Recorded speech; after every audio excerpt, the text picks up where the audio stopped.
Hello दोस्तों, नमस्कार। SM channel में मैं आप सब लोगों का दिल से बहुत बहुत स्वागत करता हूं। अगर आपने पहली बार विजिट किया है जरूर चैनल को सब्सक्राइब कर लेना। उसी के साथ साथ फ्री स्टॉक मार्केट क्लासेस इस चैनल को जरूर फॉलो करना। आज के दिन जो इस चैनल पे वीडियो आया है आपने जरूर देखा होगा।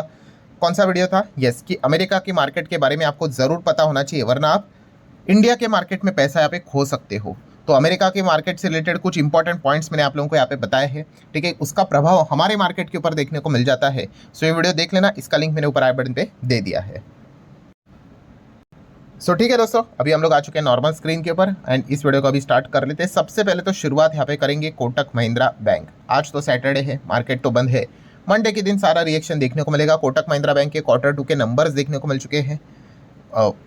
बड़ी बैंक है, आप सब लोगों को यहाँ पे पता ही है।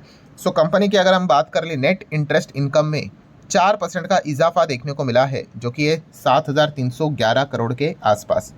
पर कंपनी के अगर प्रॉफिटेबिलिटी की बात करें, नेट प्रॉफिट की अगर बात कर ले, तो ईयर ऑन ईयर बेसिस 2.7% हम लोग को गिरते हुए देखने को मिल चुका है। प्रॉफिटेबिलिटी गिरने के पीछे का वन ऑफ द स्ट्रॉन्गेस्ट अगर कोई कारण होता है बैंक के इसमें, तो आपको बताइए वो किस में होता है? यस, वो होता है प्रोविजनिंग में। और कोटक महिंद्रा बैंक के भी नंबर्स में यही रीज़न है दोस्तों। Just because of higher provisioning company का प्रॉफिट हम लोग को ड्रैग होते हुए देखने को मिला है, नीचे आते हुए देखने को मिला है, ठीक है। प्रोविजनिंग मतलब क्या है? मैंने मल्टीपल टाइम्स आपको सिखाया है। प्रोविजनिंग मतलब शेयर होल्डर को बताना पड़ता है बॉस कि करंट क्वार्टर में कितना ऐसा पैसा है जो कि शायद से अब नहीं आएगा, तो उसको प्रॉफिट से हटाकर बताना पड़ता है। इसी चीज़ के चलते जितना ज़्यादा प्रोविजन उतना ज़्यादा आपका प्रॉफिट ड्रैग होगा, मतलब नीचे नीचे नीचे आएगा। यही रीज़न है जिस चीज़ के चलते कोटक महिंद्रा बैंक का जो प्रॉफिट है उसमें हम लोगों को 2.7% तक गिरावट देखने को मिली है। असेट क्वालिटी की बात कर ले तो वो हम लोगों को इंप्रूव होते हुए देखने को यहाँ पे मिल चुकी है, अप होते हुए देखने को यहाँ पे मिल चुकी है। कुल मिला के हम कह सकते हैं खास करके कंपनी का हायर प्रोविजनिंग के चलते प्रॉफिट डाउन होते हुए देखने को मिला है। तो इस चीज़ के चलते कोटक महिंद्रा बैंक मंडे के दिन रडार के ऊपर रहने वाली है। देन हम बात करेंगे दोस्तों, तो ड्रोन सेगमेंट में काम करने वाली कंपनी, सिमुलेटर्स में काम करने वाली कंपनी जेन टेक्नोलॉजीज। जेन टेक की अगर बात कर ले, लास्ट टाइम जब कंपनी के Q1 के नंबर थे एकदम ही घटिया नंबर थे, काफ़ी वाहियात नंबर थे Q1 के। छोटी कंपनी भाई, कॉन्ट्रैक्ट नहीं मिला, रेवेन्यू रिकॉग्निशन नहीं हुआ, एकदम ही 50% से ज़्यादा प्रॉफिट विफिट सब कुछ टूट गया था पिछले Q1 में। इस Q2 में क्या कंपनी ने ठीक परफॉर्मेंस दिखाया कि नहीं, इसी के ऊपर ध्यान था। तो चलिए देख लेते हैं। सितंबर 24 मतलब पिछले क्वार्टर की अगर बात, मतलब साल की बात कर ले, 242 करोड़ का रेवेन्यू था। इस सितंबर में कितना है? 174, मतलब अभी भी गिरावट है। पिछले क्वार्टर की बात कर ले 158 था। चलिए यहाँ पे थोड़ा सा तो बढ़ा है, 158 के बदले 174। ऑपरेटिंग इनकम की बात कर ले, 80 करोड़ का प्रॉफिट था, जो अभी 65 डाउन ही हो गया। लास्ट टाइम 64 था, वो 65 मतलब फ्लैट ही है। चलिए आ जाते हैं आखिरी पॉइंट के ऊपर, नेट प्रॉफिट को देख लेते हैं। 63 करोड़ का प्रॉफिट था एक साल पहले Q2 में, जो कि इस वक्त 62 हो गया, मतलब कह सकते हैं कि थोड़ा सा डाउन ही है। और 3 महीने पहले 53 था, वो बढ़कर 62 हुआ है। मतलब ईपीएस से आपको ये पता चल जाएगा कि 6.94 का ईपीएस 6.58 हो गया, मतलब यहाँ पे ईयरली डाउनफॉल है। बट क्वार्टरली 5.29 से बढ़कर 6.58 यहाँ पे हो चुका है। मतलब जेन टेक की अगर हम लोग यहाँ पे बात कर ले, ईयरली परफॉर्मेंस यहाँ पे हम लोग को year on year basis down देखने को यहाँ पे मिल चुका है। थोड़ा सा ही डाउन हुआ है, बट क्वार्टर ऑन क्वार्टर की अगर बात कर ले तो हम लोग को जंप देखने को मिल रहा है, बिकॉज पिछला क्वार्टर तो काफ़ी खराब था। लोअर सर्किट के ऊपर लोअर सर्किट लगे थे, आपको पता ही है।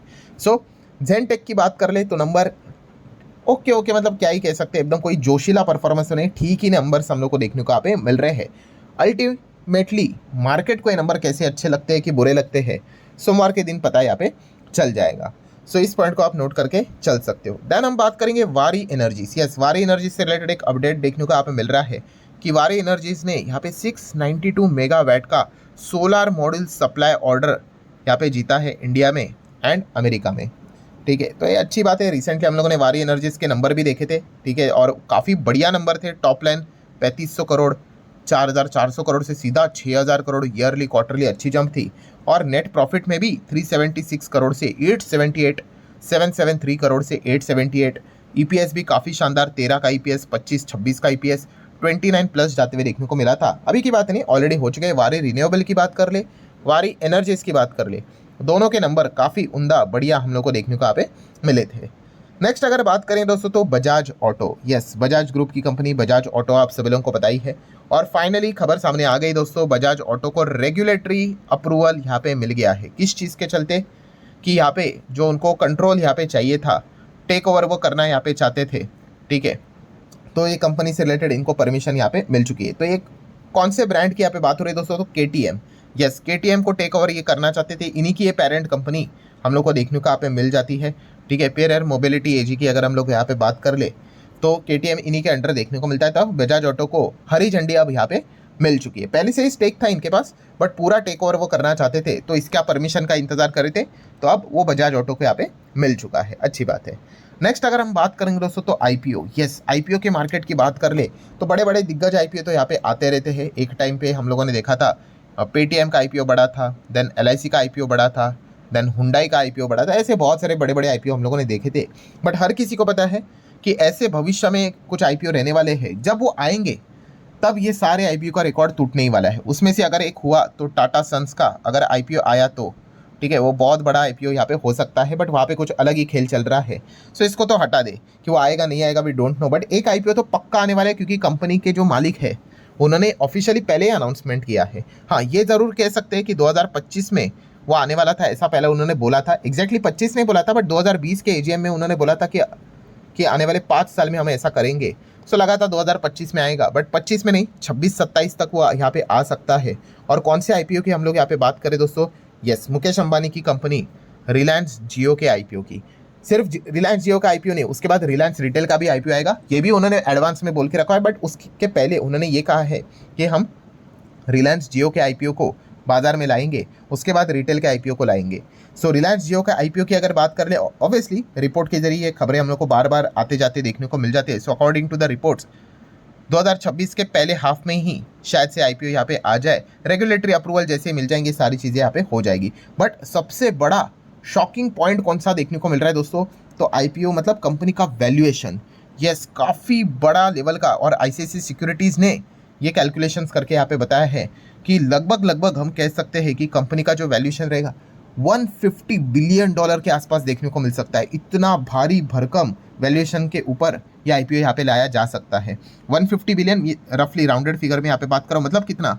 लगभग आप कह सकते हो 12 लाख से 13 लाख करोड़ के आसपास कंपनी अगर बाजार में लिस्ट होगी तो इतने बड़ी साइज़ की ये लिस्टिंग हम लोग को देखने को मिल सकती है।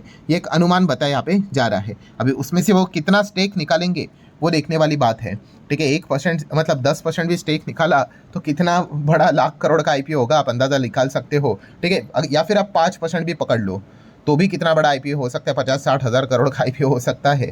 सो ये काफ़ी बड़ी दिक्कत भी हम लोग को देखने को मिले, क्योंकि जितना बड़े साइज़ का IPO उतना ज़्यादा ग्रो करने के चांसेस काफ़ी कम हम लोग को देखने को मिल जाते हैं, क्योंकि ऑलरेडी कंपनी का मतलब बोलते हैं ना, तेल निकाला जा चुका है, तो ये कंपनी काफ़ी बड़ी बन चुकी होती है। लिमिटेड ही स्कोप फिर हम लोग को देखने को मिल जाता है। सो लेट्स सी एग्जैक्टली यहाँ पे क्या होता है। बट इस खबर के चलते मतलब हम कह सकते हैं वैल्यूएशन का आप अंदाज़ा लगा लीजिए। एक ज़माने में $100 बिलियन की वैल्यूएशन की बात होती थी, अब तो बताया जा रहा है कि सितंबर 27 तक 150 के आसपास भी ये जा सकते हैं। देन हम लोग बात करें दोस्तों तो again Adani group, yes Adani group and सरकार को वापस यहाँ पे टारगेट किया जा चुका है। एंड इस चीज़ के चलते सोमवार के दिन क्या अदानी शेयर्स में क्या कोई रिएक्शन देखने को मिलेगा या नहीं, ये देखना एक इंटरेस्टिंग पार्ट रहेगा। मतलब हिंडनबर्ग तो जा चुका है, सो अब किसने यहाँ पे टारगेट यहाँ पे किया है? सो आप यहाँ पे देख सकते हो दोस्तों, वॉशिंगटन, यस दोस्तों वॉशिंगटन पोस्ट ने, द वॉशिंगटन पोस्ट, उन्होंने यहाँ पे एक आर्टिकल यहाँ पे पब्लिश किया है जहाँ पे उन्होंने एलिगेशन लगाया है किसके ऊपर?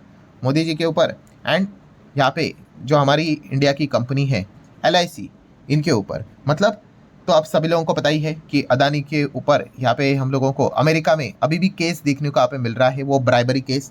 एंड उसके बाद अगर देखा गया तो अदानी ग्रुप, देखो कोई भी ग्रुप को आगे बढ़ने के लिए सबसे इंपॉर्टेंट चीज़ क्या होती है दोस्तों? Funding, yes. एंड जैसे मैंने एक पॉइंट आप लोगों को सिखाया था, अगर आपको किसी को तकलीफ देना है बिजनेस में तो आप उसकी फंडिंग रोक दो। अगर वो फंडिंग रुक गई तो भाई बिजनेस की हालत ख़राब हो जाती है।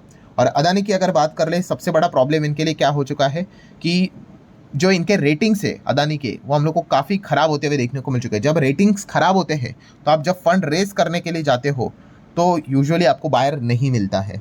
एंड यही चीज़ हुआ दोस्तों कि मतलब ये एलिगेशन लगाया है कि वॉशिंगटन पोस्ट ने कि अदानी को जब यहाँ पे पैसे चाहिए थे 30,000 करोड़ के आसपास, 30-32 हज़ार करोड़ के आसपास, सो कोई पैसा डालने के लिए रेडी नहीं था।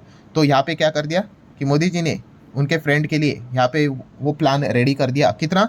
$3.9 बिलियन, इतना पैसा उन्होंने दिया। और वो पैसा कहाँ से दिया? LIC से। यस, LIC ने यहाँ पे क्या कर दिया? अदानी के कंपनीज में निवेश किया, उनके बॉन्ड में निवेश किया, जबकि कोई निवेश नहीं कर रहा था। सो ये इतना बड़ा डार्क एलिगेशन वॉशिंगटन पोस्ट ने यहाँ पे लगाया है। सो जैसे ये पोस्ट सामने आ गई तो LIC ने डिनाई किया है वॉशिंगटन पोस्ट की रिपोर्ट कि बॉस ये जो आप 30-32 हज़ार करोड़ हमने अदानी में यहाँ पे लगाया है, किसी के कहने के ऊपर, किसी के प्रेशर के ऊपर सरकार ने बोला इस चीज़ के लिए, तो उन्होंने टोटली इसको डिनाई यहाँ पे किया है। उन्होंने ये कहा है ऑब्वियसली हमने इन्वेस्टमेंट यहाँ पे किया है अदानी ग्रुप में, बट इंटीग्रिटी के साथ यहाँ पे किया है, मतलब ऑनेस्टी के साथ यहाँ पे किया है। हमने खुद यहाँ पे ड्यू डिलीजेंस किया है, खुद की यहाँ पे इन्वेस्टिगेशन किया है, प्रॉपरली इंडिपेंडेंटली हमने यहाँ पे क्या किया है? अदानी के कंपनीज में निवेश यहाँ पे किया है, किसी ने हमारे ऊपर प्रेशर यहाँ पे नहीं डाला है। सो LIC का ये स्टेटमेंट हम लोग को देखने को मिल चुका है। सो LIC ने क्लियर कट कहा है ये फॉल्स है, बेसलेस है, मिसलीडिंग है एंड ये जानबूझ के इंडिया के फाइनेंशियल सेक्टर के रेपुटेशन को एंड क्रेडिबिलिटी को डैमेज पहुंचाने के लिए इस प्रकार के क्लेम यहाँ पे किए जा चुके हैं। ये पॉइंट LIC ने अपने साइड से क्लैरिफिकेशन देकर ये बात यहाँ पे सामने रखी हुई है। सो लेट्स सी इस चीज़ का क्या कोई इम्पैक्ट मंडे के दिन क्या हम लोगों को देखने को मिलेगा, इधर LIC के शेयर में या फिर अदानी के शेयर्स में, ये देखने वाली बात यहाँ पे होने वाली है। बट यस, इसके पहले भी हम लोग देख चुके हैं अदानी ग्रुप के ऊपर, सरकार के ऊपर काफ़ी सारे एलिगेशंस लगते हुए देखने को यहाँ पे मिल चुके हैं। सो एक और ये एलिगेशन हम लोग को देखने को यहाँ पे मिल रहा है। सो आपके क्या विचार है इस चीज़ के लेकर? आप जरूर चाहो तो कमेंट सेक्शन में यहाँ पे बता सकते हो। एंड जाते आते आपको याद दिलाना चाहूँगा कि let's learn stock market and finance इस चैनल के ऊपर कल एक इंपॉर्टेंट लेक्चर अपलोड होने वाला है। सो गलती से भी उसको मिस मत करना, इस चैनल को सब्सक्राइब कर लेना, लिंक आपको ऊपर आई बटन पे नीचे डिस्क्रिप्शन बॉक्स में दे के रखी हुई है। मिलते हैं अगले वीडियो में, तब तक के लिए बाय बाय।